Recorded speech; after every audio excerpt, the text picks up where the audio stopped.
Hello everyone, I am Thalesh Shrivas from mission success classes. आप सभी का हमारे मिशन सक्सेस क्लासेस में स्वागत है।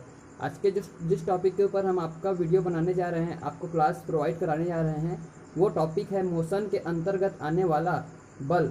पिछले क्लास में भी हमने आपको कुछ बलों के बारे में बताया था, परंतु आज के टॉपिक में हम आपको बताएंगे संतुलित बल, असंतुलित बल, ठीक है, घर्षण बल और अभिकेंद्रीय बल और अपकेंद्रीय बल। इन पांचों टॉपिक के ऊपर आज का जो है वीडियो हमने बनाया है। तो चलिए ज़्यादा समय ना लेते हुए हम आज के वीडियो को स्टार्ट करते हैं। परंतु जो एसीएफ की तैयारी कर रहे हैं, खास तौर से मैं उनको बोलना चाहूँगा कि हमारे वीडियो को अंत तक जरूर देखें, क्योंकि आपको ये आपके पेपर में भी बहुत यूजफुल होगा। तो चलिए शुरुआत करते हैं, लेट न करते हुए। शुरुआत होता है संतुलित बल के साथ में। संतुलित बल किसे कहते हैं? तो किसी पिंड या किसी वस्तु पर क्या होता है, एक से अधिक बल कार्य करने लगते हैं, ठीक है। किसी पिंड या किसी वस्तु पर जब एक से अधिक बल कार्य करने लगते हैं, उस कंडीशन पर उनका जो परिणामी बल है वो शून्य हो जाता है। क्या होता है? उनका परिणामी बल शून्य हो जाता है। उस कंडीशन में वस्तु संतुलित अवस्था में आ जाती है तथा उस पर लगने वाले बल को संतुलित बल कहते हैं। इस प्रकार संतुलित बल क्या होता है? तो किसी पिंड पर एक या एक से अधिक जो बल लगाया जाता है, फलस्वरूप उसका परिणामी बल शून्य हो जाता है। इस कंडीशन पे वस्तु संतुलित अवस्था में आ जाती है तथा उस पर लगने वाला बल संतुलित बल कहलाता है। अब असंतुलित बल की बात करें तो असंतुलित बल क्या होता है? दो या दो से अधिक वस्तुओं पर क्या होता है, जब बल लगता है, जब दो या दो से अधिक बल किसी वस्तु पर कार्य करते हो, दो या दो से अधिक बल किसी वस्तु पर कार्य करते हो, उस कंडीशन पे क्या होता है, वस्तु किसी एक बल की दिशा के अनुदिश गति करने लगता है। वस्तु किसी एक बल की दिशा के अनुदिश गति करने लगता है। उस कंडीशन पर अवस्था असंतुलित रहती है तथा इस पर लगने वाला बल असंतुलित बल कहलाता है। अब उसके पश्चात आता है तीसरा बल, घर्षण बल। घर्षण बल किसे कहते हैं? तो आप लोग देखे ही होंगे कि जब किसी दो वस्तुओं को आपस में एक दूसरे के संपर्क में रखा जाता है, उस कंडीशन पर दोनों वस्तुओं के मध्य एक प्रकार का बल कार्य करने लगता है। जब दो वस्तुओं को आपस में संपर्क में रखा जाता है तो दोनों वस्तुओं के मध्य एक प्रकार का बल कार्य करने लगता है, जिसे घर्षण बल कहते हैं, ठीक है। इसे कहते हैं घर्षण बल।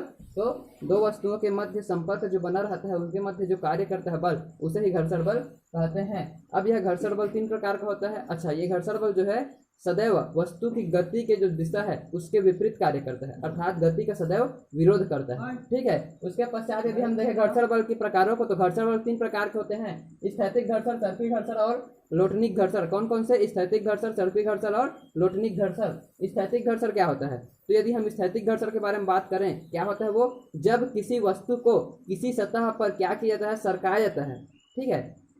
जब किसी वस्तु को किसी सतह पर सरकाने के लिए उस पर बल लगाते हैं, परंतु वह वस्तु अपने स्थान से सरकता नहीं है, तो उन दोनों सतहों के मध्य कार्य करने वाले बल को स्थैतिक घर्षण कहते हैं, ठीक है।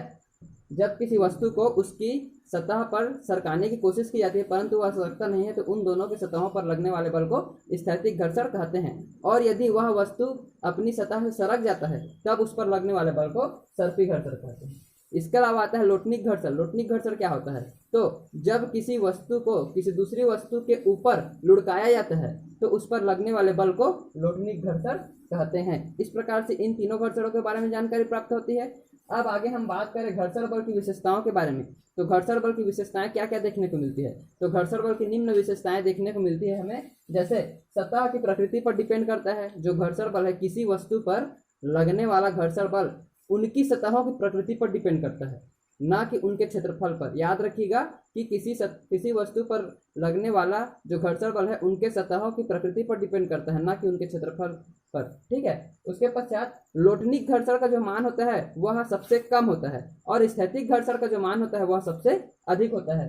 इसी प्रकार से तीसरा कि घर्षण या घर्षण बल को कम करने के लिए उस पर स्नेहक या बॉल बेयरिंग की जाती है। क्या की जाती है? घर्षण या घर्षण बल को कम करने के लिए उस पर स्नेहक या बॉल बेयरिंग की जाती है, ठीक है। उसके पश्चात और जानकारी प्राप्त होती है कि ठोस ठोस सतहों पर क्या होता है?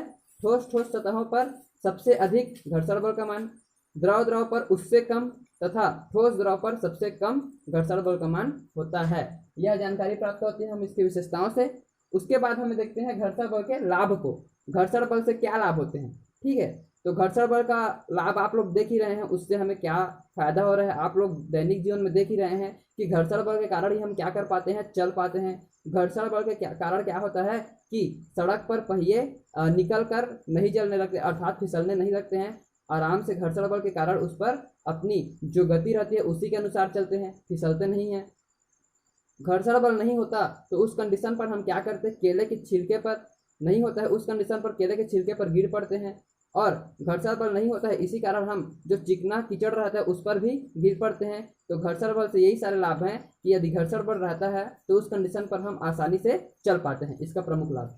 यदि घर्षण बल से हम हानि की बात करें, घर्षण बल से हमें क्या हानि होती है, तो उस कंडीशन पर देखने को मिलता है कि घर्षण बल नहीं होता है, उस कंडीशन पर हमें क्या हानि होती है कि जो मशीनों के पुर्जे रहते हैं उनके ऊर्जा का अपव्यय होने लगता है, मशीनों के पुर्जों के ऊर्जा का अपव्यय होने लगता है। उसके अलावा मशीनों में अत्यधिक ऊष्मा उत्पन्न होती है, फलस्वरूप अत्यधिक ऊष्मा उत्पन्न होने के फलस्वरूप उसमें क्या होता है कि मशीनों को जल्दी क्षति पहुंचती है। ठीक है, इस प्रकार से इनकी हानियों के बारे में पता चलता है। अब बात करें हम अभिकेंद्रीय बल की, 3 टॉपिक हो गए। चौथा टॉपिक है अभिकेंद्रीय बल, सेंट्रीपेटल बल फोर्स। तो अभिकेंद्रीय बल क्या होता है? अभिकेंद्रीय बल नाम से ही स्पष्ट है, अभिकेंद्रीय अर्थात केंद्र की ओर लगने वाला बल। क्या होता है? केंद्र की ओर लगने वाला बल। जब कोई बल किसी वस्तु पर केंद्र की ओर लगे तो उस बल को अभिकेंद्रीय बल कहते हैं। मान लीजिए कि m द्रव्यमान का कोई वस्तु या कोई पिंड है जो कि v चाल से r त्रिज्या के अनुदिश केंद्र के चारों ओर क्या कर रहा है, केंद्र की ओर क्या कर रहा है, गति कर रहा है। तब उस पर लगने वाला अभिकेंद्रीय बल क्या होगा? F = mv²/r। क्या होगा अभिकेंद्रीय बल? F = mv²/r। यदि हम अभिकेंद्रीय बल के उदाहरणों के बारे में बात करें, किसके बारे में? अभिकेंद्रीय बल के उदाहरणों के बारे में बात करें तो हमें क्या जानकारी प्राप्त होती है कि अभिकेंद्रीय बल के उदाहरण के फलस्वरूप हमें जानकारी प्राप्त होती है। जैसे अभिकेंद्रीय बल के कारण क्या होता है, जो सूर्य है उसके चारों ओर जो ग्रह हैं वो गति करते हैं और ग्रह के चारों ओर जो चंद्रमा है वो गति करते हैं। कौन से बल के कारण? गुरुत्वाकर्षण बल के कारण। तो ये जो गुरुत्वाकर्षण बल है वो आवश्यक अभिकेंद्रीय बल प्रदान करता है। ठीक है, उसके अलावा इलेक्ट्रॉन जो है नाभिक के चारों ओर चक्कर लगाता है अभिकेंद्रीय बल के कारण। ठीक है, ये सब जानकारी प्राप्त होती है हमें अभिकेंद्रीय बल से। इसके पश्चात हम देखें अंतिम में अपकेंद्रीय बल। तो अपकेंद्रीय बल क्या होता है? अपकेंद्रीय बल के बारे में जानकारी प्राप्त होती है। यह अभिकेंद्रीय बल का अपोजिट होता है। अपकेंद्रीय बल यह अभिकेंद्रीय बल का अपोजिट होता है, अर्थात यह केंद्र की ओर लगने वाला बल है अभिकेंद्रीय बल, जबकि अपकेंद्रीय बल केंद्र से बाहर की ओर लगने वाला बल है, जिसे अपकेंद्रीय बल कहते हैं। और अपकेंद्रीय बल के लिए यदि हम परिभाषा स्वरूप देखें तो यह क्या होगा कि अजड़त्वीय जो फ्रेम रहता है उस पर न्यूटन के नियमों को लागू करने के लिए कुछ ऐसे बलों की आवश्यकता होती है जो कि वास्तव में नहीं होते हैं, जिसे हम छद्म बल या फिर जड़त्वीय बल भी कहते हैं। तो अपकेंद्रीय बल एक प्रकार का जड़त्वीय बल है या छद्म बल है, ऐसा बोला जा सकता है। ठीक है, और यह अपकेंद्रीय बल केंद्र से बाहर की ओर लगता है, अर्थात यह अभिकेंद्रीय बल का अपोजिट होता है। यदि हम इसका उदाहरण देखें तो उदाहरण के फलस्वरूप हमें क्या देखने को मिलता है, जैसे मोड़ प्रकार। देखिएगा आप लोग कार चलाते समय क्या होता है, जैसे ही मोड़ आता है तो आप मोड़ की तरफ मुड़ते हैं। मान लीजिए दाईं तरफ मोड़ है तो आप दाईं ओर मुड़ रहे हैं, उस कंडीशन पर आपको ऐसा महसूस होता है कि बाईं ओर से आपको धक्का लग रहा है। ठीक है, ऐसा महसूस होता है कि बाईं ओर से आपको धक्का लग रहा है, जबकि वास्तव में ऐसा कोई धक्का नहीं लगता है। तो इस प्रकार का जो बल हमें छद्म बल के रूप में प्राप्त होता है उसे ही हम अजड़त्वीय बल कहते हैं। ठीक है, उसे ही हम क्या कहते हैं? अजड़त्वीय बल कहते हैं। इसके अलावा चक्रीय झूले में आप लोग देखिएगा कि चक्रीय झूला झूलते समय ऐसा महसूस होता है कि हम झूले के बाहर की ओर हमें धक्का लग रहा है। क्या महसूस होता है? झूले के बाहर की ओर हमें धक्का महसूस हो रहा है। इस प्रकार का जो बल लगता है वह अपकेंद्रीय बल का एक उदाहरण है। आज के वीडियो में बस हम आपको इतना ही टॉपिक कवर करा रहे हैं। इसके पश्चात जो अगला टॉपिक है उसको हम आपको अगले वीडियो में कवर कराएंगे। तब तक के लिए आप हमसे जुड़े रहिएगा। धन्यवाद।